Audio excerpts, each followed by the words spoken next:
구독과 좋아요, 알림 설정은 영상 제작에 큰 힘이 됩니다.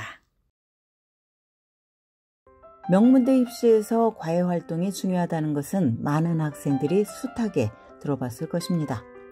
물론 입시에서 가장 중요한 것은 학업 성적입니다.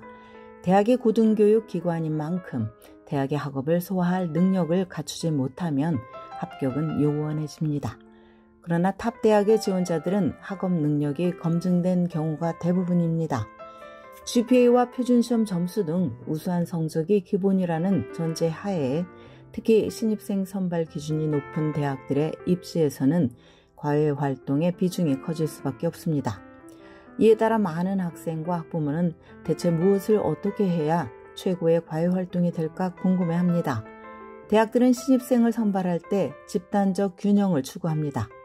그 이유는 건강하고 다양한 캠퍼스 환경을 조성해서 학생들이 서로 긍정적인 영향을 주고받으며 성장하기를 바라기 때문입니다. 그래서 대학은 다재다능함에 대해서 관심을 가지고 그런 신입생을 찾습니다. 그러나 같은 사람이 스포츠, 음악, 미술, 연극, 기업가 정신, 봉사정신, 외국어, 토론, 시 등에 모두 탁월한 것이 가능한가? 그런 천재형 인간을 대학이 바라지는 않습니다. 신입생 한 명이 한두 가지 또는 두세 가지 영역에서 특별한 열정과 재능을 가지고 있다면 그런 신입생을 모든 영역에서 다수 선발해서 캠퍼스 전체에 조화를 이루는 것이 대학의 목적입니다. 마치 각기 다른 악기를 탁월하게 연주하는 오케스트라처럼 말입니다. 그렇다면 학생들은 어떤 접근 방식을 가지고 과외활동 계획을 짜야 할까요? 앞서 언급한 대학의 의도에서 알 수 있는 것은 양보다 질이라는 점입니다. 여러 가지 활동을 얕게 손을 대는 것보다 몇 가지의 활동을 선택하고 집중해서 완성도를 높이는 편이 훨씬 낫습니다. 고등학교 시기에서 학년별로 나눠보면 9학년과 10학년 초는 탐색기입니다. 관심이 가는 활동들을 이것저것 해보면서 무엇을 할 때 자신이 가장 즐겁고 의욕이 넘치는지 발견을 해야 합니다. 고등학교에서 수많은 스포츠팀과 로보틱스 클럽, 스피치 앤 디베이트 클럽, 연극과 합창, 댄스, 마칭 밴드, 사이언스 볼 등이 있습니다. 이 중에서 재미있을 것 같은 클럽 몇 개를 9학년 초부터 시도하는 것이 좋습니다. 몇 개월 하다 보면 흥미를 느끼지 못하는 활동을 자연스럽게 정리할 수 있게 됩니다. 일부 학생들은 어떤 활동을 해오다가 중단할 경우 그동안 투자한 시간과 에너지가 아깝다고 생각을 합니다. 그러나 이것은 잘못된 사고방식입니다. 내가 관심이 없는 활동을 오래 지속한다면 개인의 성장은 물론 대학 입시에도 도움이 되지 않습니다. 오히려 쓸데없는 곳에 시간을 쓰느라고 진정으로 재미를 느끼는 활동을 깊이 있게 하지 못하게 됩니다. 일부 학부모들은 궁금해합니다.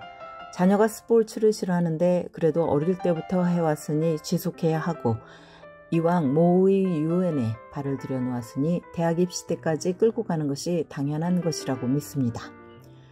그러나 자연스럽게 열정이 가지 않는 분야에 시간을 낭비할 필요는 없습니다.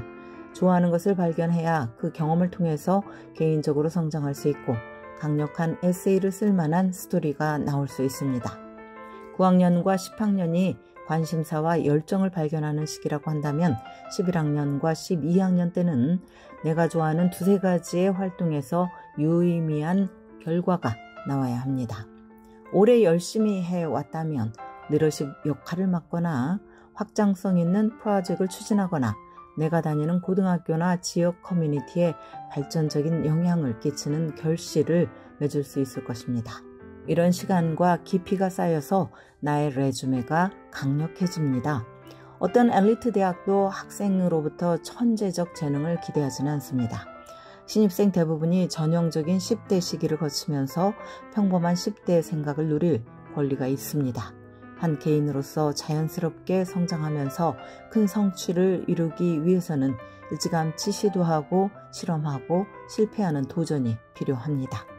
그래야만 자기 자신에 대해서 잘 파악하고 숙고하며 재평가를 할 수 있습니다. 이처럼 고도로 자신만의 고유한 특성을 개발해 나가는 것이 대학 입시에서도 최고의 과외활동으로서 빛을 바랄 것입니다. 지금까지 교육 전문 컨설팅 그룹 어드미션 메서스 진아킴이었습니다.